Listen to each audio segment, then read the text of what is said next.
to another episode of Conversations with Hilltop. I'm Reagan Holliday. And I'm Mike Sorth.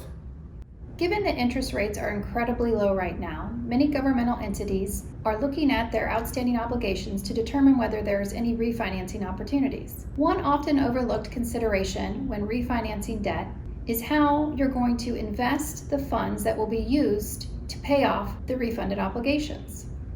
Today we're joined by our colleague Richard Konkel. Richard heads HilltopSecurities Structured Products Group. Richard, can you start us off by talking about the options for investing a refunding escrow, and then maybe outline the pros and cons of each approach? Hi Reagan and Mike, thanks for having me. So you might know that when bonds are advance refunded, an escrow fund is established to pay the exact principal and interest payments on the bonds being refunded, usually either to a call date or to the final maturity. Now, the goal for most issuers is to fund that escrow account at the lowest cost while still satisfying the requirements in the bond documents. The escrow can be funded with either cash, or the issuer can deposit investments that are permitted by the bond documents. I'll call those the defeasance securities. It makes sense that depositing securities is cheaper than cash because securities have an investment return and cash returns nothing. So eligible defeasance securities might include state and local government securities, or what we call Slugs. It could include U.S. Treasuries or other securities backed by the U.S. government. It could include agency securities like Fannie Mae or Freddie Mac, and sometimes even highly rated municipal bonds can be included.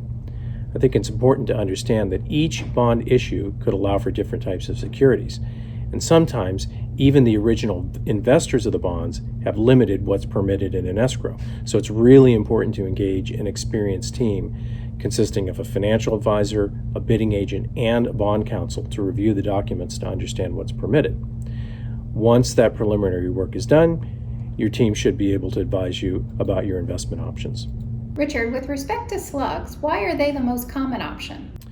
Slugs were developed in the early 1970s to give tax-exempt issuers a simple investment option that complies with IRS rules on yield restriction and arbitrage rebate. I'm not going to go into what those are right now, but they're basically U.S. Treasury securities that are priced daily that yield about a basis point or 1/100% below current treasuries.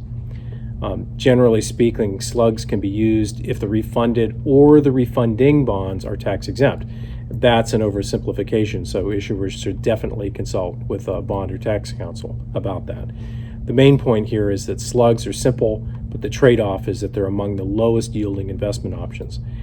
And if other types of defeasance securities like agencies or other open market securities are permitted, issuers and their advisors should at least look at doing an open market bid. So Richard, why would a client opt to use open market securities instead of slugs? Well, that's a really great question. And before I get into the economic reasons, I'll start by saying that there are times when open market securities might be the only investment option, like when the refunded bonds themselves don't meet the treasury requirements for slugs, or when what we call the slugs window is closed due to national debt limit constraints. That slug suspension has happened more and more frequently in the past couple decades. For example, in the last 3 years, it's closed 3 times, each time for about 4.5 months on average. So in some circumstances, open market securities might be your only available option. However, assuming slugs are available, open market securities might provide higher yields than slugs. Remember, higher yield means lower cost and higher refunding savings, right? It might be helpful to mention also that open market securities work best when we can use things like agency securities, like Fannie Mae's, Freddie Mac's, that typically have higher yields than treasuries of the same maturity. But also the required escrow cash flow schedule needs to be sufficiently long, like maybe 2 to 3 years or longer. That's where we start to see yield pickup over slugs, which, remember, trade basically right at treasury rates. So again, your financial advisor and your bidding agent would run numbers to see if open market securities make sense compared to slugs. And if there is what we call a pickup over slugs, the bidding agent is usually engaged to develop a bid specification and then conduct the actual bid. The bid usually happens on the day the bonds are priced, after what we call the verbal award for tax-exempt bonds, or after the launch on a taxable bond pricing. We look at all of the bids that we receive, all the offers we receive from qualified providers. We pick the lowest one and compare it to slugs. The decision at that point is pretty simple. If the cost of open market securities beats Slugs, the issuer typically purchases them. And I should mention that the bidding agent usually makes a fee for this, and that's limited typically by IRS rules. In our practice here at Hilltop, we only charge a fee if open market securities are actually purchased by the issuer. Richard, if a client chooses to use open market securities, are there any risks they need to consider? Yeah, another good question. So, like any securities purchase, there's always the risk of non-delivery. And in the rare event that this might happen, there's always the option for the securities provider to deliver cash instead of securities. And in the really rare event that the bonds aren't issued after a bid is conducted, at least in Hilltop's bid specifications, it's clearly stated that the issuer is not obligated to buy the escrow securities. Also, I want to underscore again that the upfront work is really critical.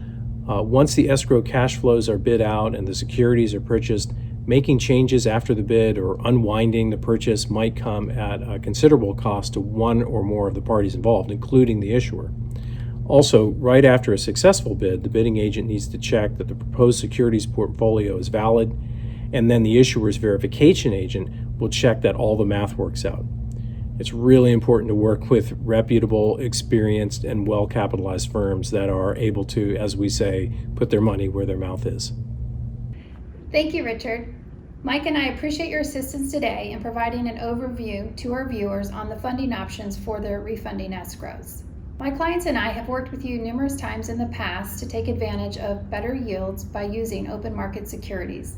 It's always been a very seamless process, and we appreciate that. Viewers, please let us know if we can give you any more information about this topic, or if Mike and I can be of any assistance. Thank you for watching Conversations with Hilltop. Feel free to contact us with any questions or comments you might have.